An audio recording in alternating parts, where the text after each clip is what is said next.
بسم الله الرحمن الرحيم فخلف من بعدهم خلف أضاعوا الصلاة واتبعوا الشهوات فسوف يلقون غيا إلا من تاب وآمن وعمل صالحا فأولئك يدخلون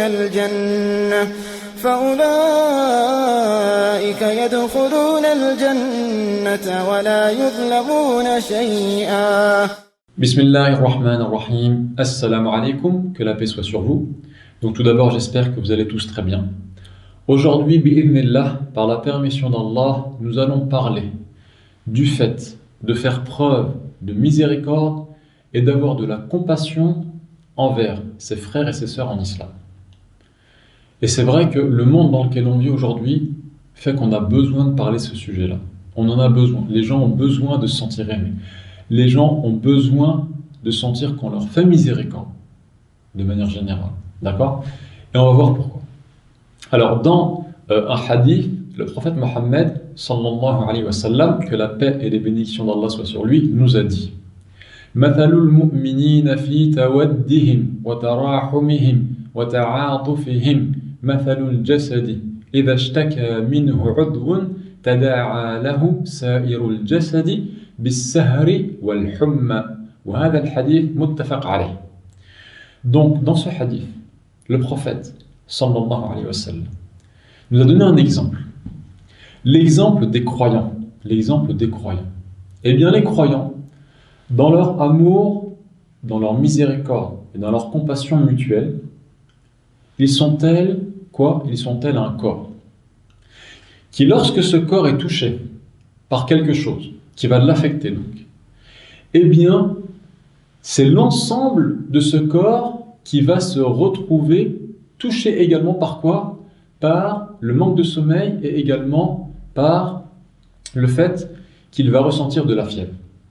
Donc ça, c'est pour montrer que si un membre parmi les croyants est touché par une épreuve, par quelque chose, eh bien, c'est toute la communauté qui doit être touchée.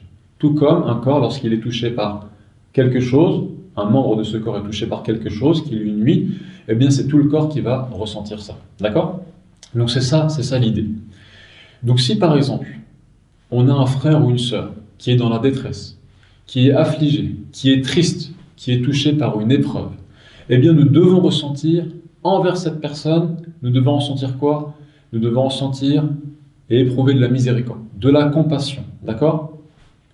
Et si une personne ressent cela, eh bien c'est un signe de sincérité. Si une personne ressent cela envers quelqu'un qui est affligé, qui est dans la détresse, si une personne ressent ce genre de sentiment, eh bien c'est un signe de sincérité. Car le prophète Mohammed sallallahu alayhi wa sallam nous a dit La yu'minu ahadukum hatta yuhibba li akhihi ma yuhibbu li nafsihi. Certes, l'un d'entre nous ne croira pas vraiment d'une foi qui soit masha'Allah, qui soit vraiment une bonne foi, tant qu'il n'aura pas aimé pour son frère ce qu'il aime pour lui-même. Sous-entendu, quoi ? Sous-entendu qu'une personne n'aura pas une vraie foi qui sera, masha'Allah, bien complète comme il faut, tant qu'elle n'aura pas détesté pour son frère ce qu'elle déteste pour elle-même. C'est-à-dire que si une personne est affligée par une épreuve et dans la détresse, eh bien, le fait de détester cela pour son frère ou pour sa sœur, comme on le détesterait pour soi-même, eh bien, c'est un signe de sincérité. Ce qui ne veut pas dire qu'on déteste le décret d'Allah. Non, on accepte le décret d'Allah. Mais l'âme n'aime pas les épreuves. L'âme est faite ainsi qu'elle n'aime pas être malade, qu'elle n'aime pas être touchée par une épreuve. Donc c'est ça l'idée. Et maintenant l'inverse c'est également vrai. C'est-à-dire que si une personne ne ressent rien en elle, lorsqu'elle voit quelqu'un qui est affligé, qui est triste, qui est touché par la maladie par exemple, si elle ne ressent rien en elle, eh bien ça c'est un signe qui fait qu'on se rapproche des caractéristiques des hypocrites. Pourquoi ? Parce qu'Allah Azza wa Jal nous décrit des gens dans le Coran qui, lorsqu'une épreuve, un bien plutôt, touche les croyants, eh bien ils s'en attristent. In tamsaskum hasanatun tasu'hum. Et qui, lorsque un malheur frappe les croyants, eh bien ils s'en réjouissent. وَإِن تُصِبْكُمْ سَيِّئَةٌ يَفْرَحُوا بِهَا.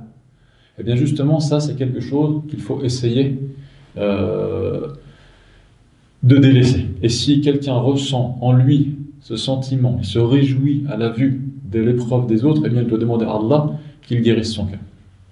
Donc ça c'était un deuxième point.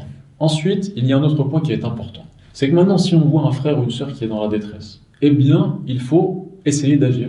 Mais là il faut essayer d'agir en demandant en demandant premièrement à Allah Azza wa Jal qu'il facilite cette épreuve aux frères ou aux sœurs en question, mais nous pouvons également en plus essayer d'agir eh bien, par exemple aidant cette personne-là financièrement si elle a besoin.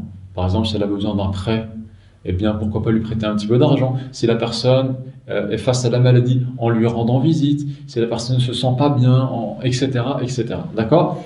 Et ceci pourquoi ? Parce que le prophète Mohammed sallallahu alayhi wa sallam nous a expliqué dans un hadith: Man naffasa an mu'minin kurbatan min kurabi dunya, naffasa Allahu anhu kurbatan min kurabi yawmin qiyamah. Donc celui qui va, naffasa ça veut dire khaffafa, celui qui va en vérité alléger, contribuer à alléger. La kurba qui va être quoi ? Qui va être ash-shidda al-'azima, une immense difficulté. Si quelqu'un peut essayer de contribuer à alléger la grande difficulté dans laquelle se trouve son frère ou sa sœur, dans cette dunya, eh bien Allah Azza wa Jal va lui alléger une des difficultés à laquelle elle aurait pu faire face dans l'au-delà. Et c'est pas rien ça, c'est pas rien. Donc maintenant si on regarde, si on a une vision d'ensemble de ce qu'on vient de dire, à la base on a ce sentiment d'amour, de compassion, de miséricorde mutuelle qui a poussé le musulman ou la musulmane à agir pour aider son frère ou sa sœur. D'accord ?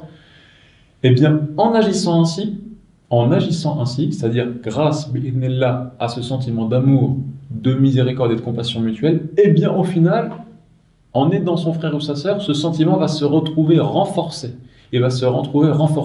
Et c'est ainsi que la boucle de ce cercle vertueux va être bouclée. D'accord ? Puisque ce sentiment, au final, ces mêmes sentiments vont se retrouver renforcés également. L'amour va augmenter. Si vous aidez quelqu'un, eh bien, là, il y a de fortes chances, pour qu'il vous aime plus et qu'il fasse preuve de miséricorde à votre égard de manière plus importante et qu'il éprouve plus de compassion envers vous. Donc nous demandons à Allah Azza wa Jal qu'il fasse de nous des frères et des sœurs unis sur le haqq, sur la vérité. Hada wallahu a'lam wa sallallahu ala nabiyyina Muhammad.